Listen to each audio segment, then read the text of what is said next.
নমস্কার প্রিয় বিয়ার, আপনারা দেখছেন খবর তরঙ্গ।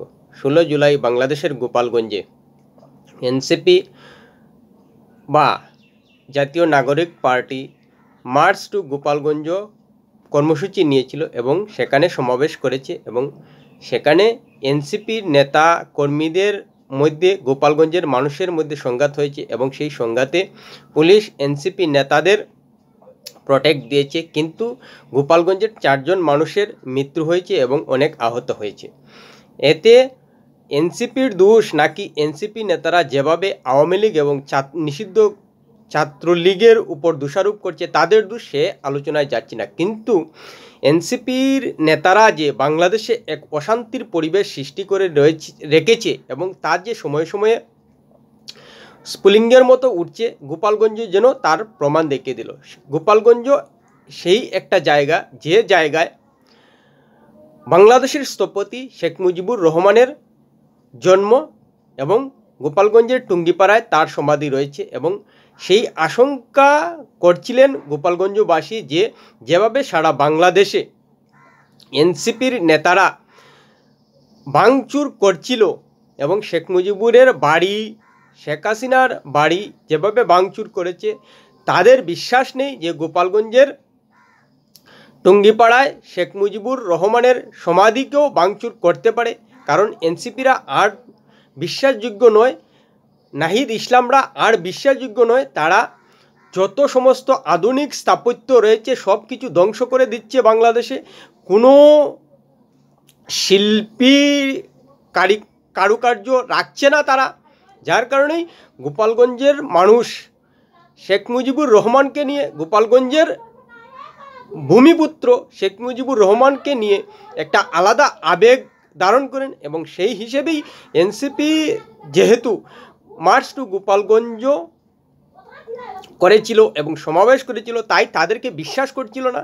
কারণ সারা বাংলাদেশ জুড়েই তারা ভাঙচুর করেছে, বিভিন্ন সমাধি, বিভিন্ন স্থাপত্য এবং বিভিন্ন শিল্প কারুকার্য ধ্বংস করে দিয়েছে।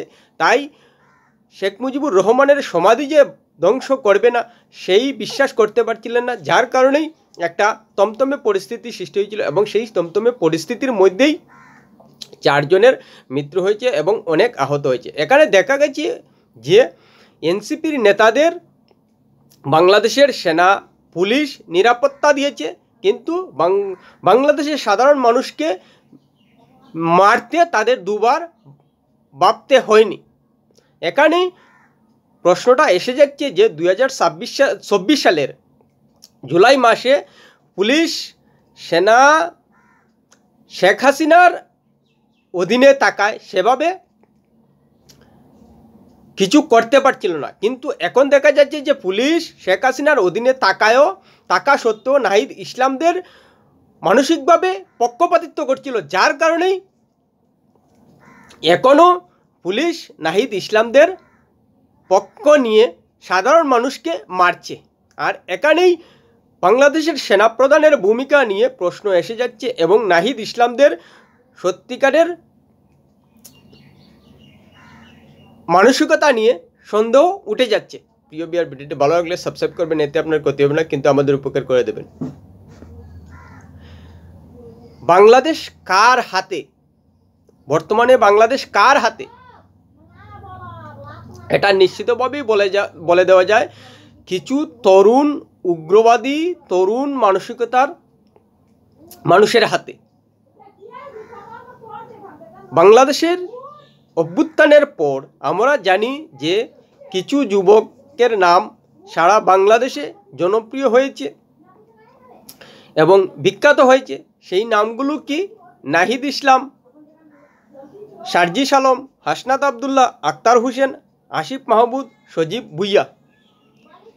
তারা উচ্চশিক্ষিত যুবক, কিন্তু তারা উগ্রবাদী মানসিকতার, যার কারণেই বাংলাদেশের জেল থেকে সন্ত্রাসীরা মুক্তি পাচ্ছে, শান্তিকামী মানুষের জেলে ঠাঁই হচ্ছে এবং বিভিন্ন ধরনের অরাজক পরিস্থিতি বাংলাদেশে বিরাজ করছে এবং সাম্প্রদায়িক হানাহানি বাড়ছে।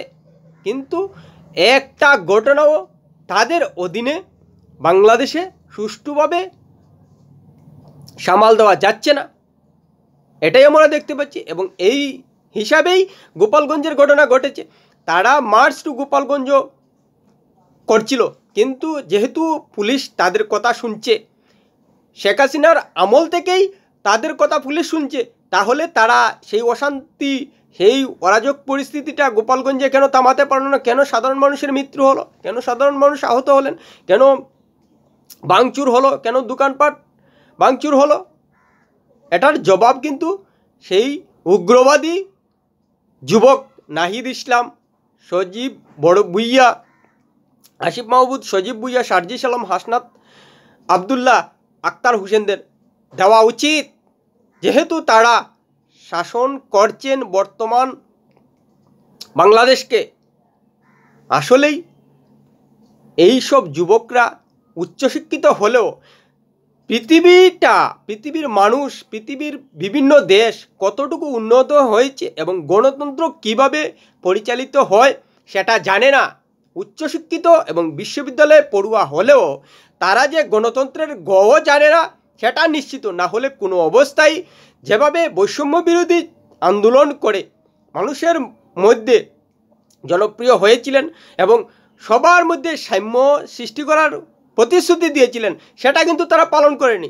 বরং দেখা যাচ্ছে কি, আওয়ামী লীগের ছাত্র সংগঠনকে নিষিদ্ধ করেছে, আওয়ামী লীগকে ধুলোয় মিশিয়ে দেওয়ার চেষ্টা করছে এবং বিএনপিকেও দমিয়ে দেওয়ার চেষ্টা করছে এই এনসিপি। আসলেই একটা বহু রাজনৈতিক স্লোগান তুলে বাংলাদেশের সাধারণ মানুষকে বোকা বানিয়ে সহানুভূতি আদায় করেছিল এবং ক্ষমতায় এসেছে।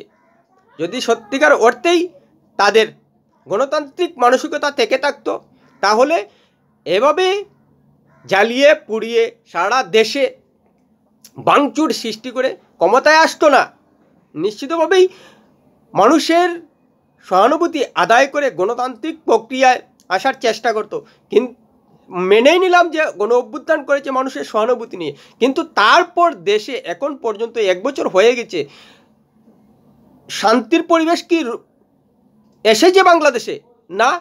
আসলেই নাহিদ ইসলাম, আসিফ মাহমুদ, সজীব ভুইয়া, সার্জিস আলম, হাসনাত আবদুল্লাহ, আক্তার হোসেনের মতো যেসব যুবকদের বাংলাদেশের রাজনীতিতে সামনে দেখা যাচ্ছে, তারা উগ্রবাদী মানসিকতার, পরিষ্কার বলে দিচ্ছি, তারা উগ্রবাদী মানসিকতার। না হলে কোনো অবস্থায় তাদের অধীনে বাংলাদেশে সাম্প্রদায়িক হানাহানি বাড়ত না, মানুষের মধ্যে হিংসার আগুনে মারার ঘটনা বৃদ্ধি পেত না এবং বাংলাদেশে বর্তমানে যে অরাজক পরিস্থিতি জারি রয়েছে সেটা থাকতো না। কিন্তু তারা গণতন্ত্রের গও জানে। যতই তারা বিশ্ববিদ্যালয়ে পড়ুয়া উচ্চশিক্ষিত হোক, তাদের মধ্যে গণতান্ত্রিক মূল্যবোধ একটুকু নেই। তারা উগ্রবাদী মানসিকতায় লেখাপড়াটা শিখেছে, যদিও তারা বিশ্ববিদ্যালয়ে পড়েছে, কিন্তু তাদের আদর্শ ছিল উগ্রবাদী মানসিকতার, যার কারণেই বিভিন্ন রাজনৈতিক দলের প্রতি তাদের উগ্র মানসিকতা এবং সেই কারণেই আওয়ামী লীগকে নিষিদ্ধ করার চেষ্টা করে যাচ্ছে আর সারা দেশে একটা আগুন জ্বালানোর পরিস্থিতি তৈরি করছে। আর সেই আগুনের সহযোগিতা দিচ্ছে বর্তমান বাংলাদেশের সেনা। পরিষ্কার বলে দিচ্ছি, বাংলাদেশের সেনা কিন্তু সেই উগ্রবাদী যুবকদের শুরু থেকেই সমর্থন দিচ্ছিল। মনে আছে নিশ্চয়ই গত বছরের জুলাইয়ের কথা, যে ওয়াকরুজ্জামান বলেছিলেন যে ছাত্রদের মৃত্যুর উপর কোনো অবস্থায় আন্দোলন রুখতে পারবেন না তারা, তাতে যা হয় হোক। আর এখন কি দেখতে পাচ্ছি, ওয়াকরুজ্জামানের সেই সেনা বাংলাদেশের মানুষকে হত্যা করতে দুবার ভাবছে না, কিন্তু যখন দেশকে অরাজক পরিস্থিতি থেকে বাঁচানোর প্রয়োজন ছিল তখন শেখ হাসিনার থেকে হাত তুলে নিয়েছিল বাংলাদেশের সেনা। আর এখন দেখা যাচ্ছে কি, নাহিদ ইসলামদের সুরক্ষা দিতে মানুষ পর্যন্ত মেরে দিচ্ছে। এতে প্রমাণ হয়ে গেছে যে বাংলাদেশের সেনা ওয়াকরুজ্জামান শুরু থেকেই নাহিদ ইসলামদের সমর্থন করছিল, যেহেতু তখন শেখ হাসিনা প্রধানমন্ত্রী ছিলেন তাই সরাসরি পারছিল না, আর এখন সরাসরি পারছে নাহিদ ইসলামদের।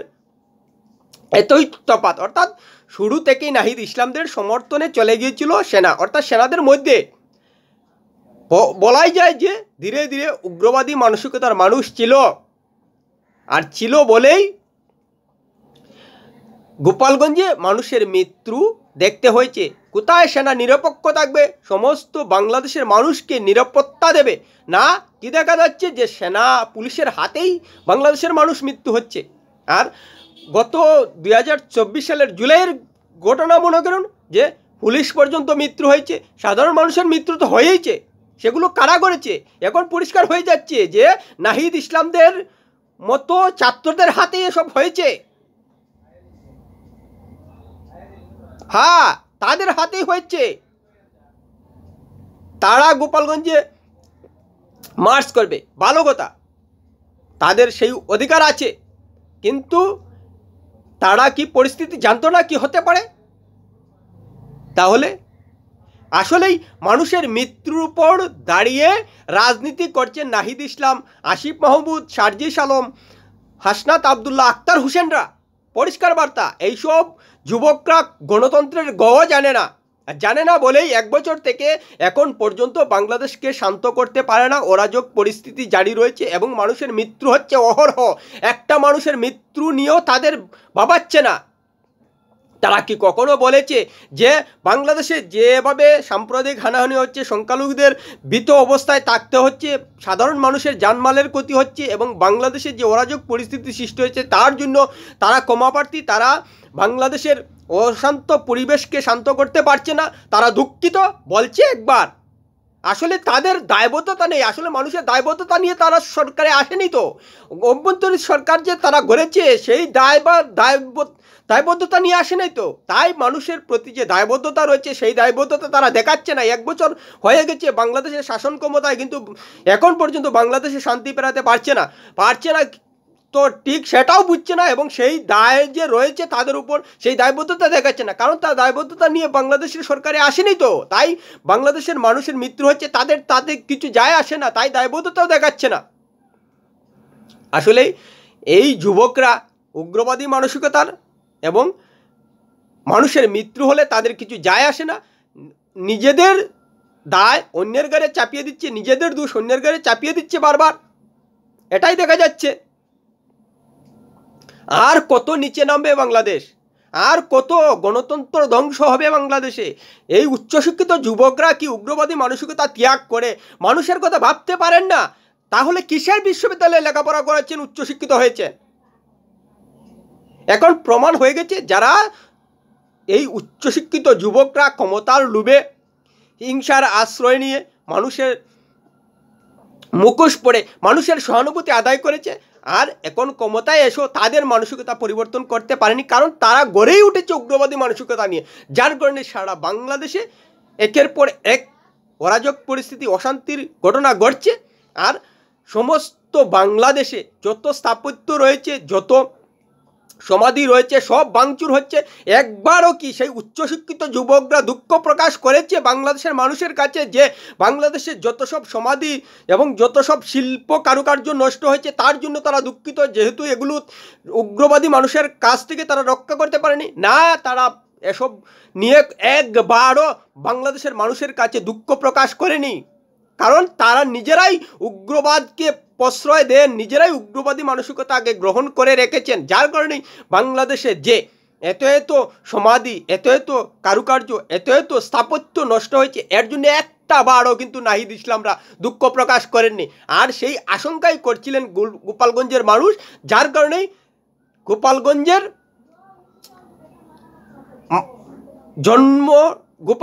জন্ম শেখ মুজিবুর রহমানের প্রতি গোপালগঞ্জের মানুষের একটা আলাদা আবেগ রয়েছে এবং বাংলাদেশের সামগ্রিক ঘটনা দেখে তারা বুঝতে পেরেছিল যে এবার হয়তো তারা শেখ মুজিবুর রহমানের সমাধির দিকে হাত বাড়াবে এবং তাকে ধ্বংস করার চেষ্টা করবে এনসিপির নেতারা।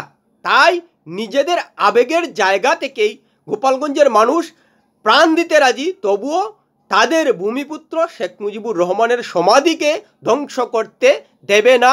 যার কারণেই এই পরিস্থিতিটা তৈরি হয়েছে এবং এনসিপির নেতারা নাহিদ ইসলাম, আসিফ মাহমুদ, সার্জিস আলম, হাসনাত আবদুল্লারা দেখিয়ে দিয়েছেন যে তারা উগ্রবাদী মানসিকতায় সারা বাংলাদেশের সমস্ত স্থাপত্য ধ্বংস করে দিতে এখনও উগ্রবাদী মানসিকতায় রয়েছে এবং তার জন্য যদি মানুষের মৃত্যু হয় তাতে তাদের দায়বদ্ধতা নেই, তাতে তাদের বাংলাদেশের মানুষের প্রতি কোনো দুঃখ এবং সহানুভূতি দেখানোর প্রয়োজন পড়বে না।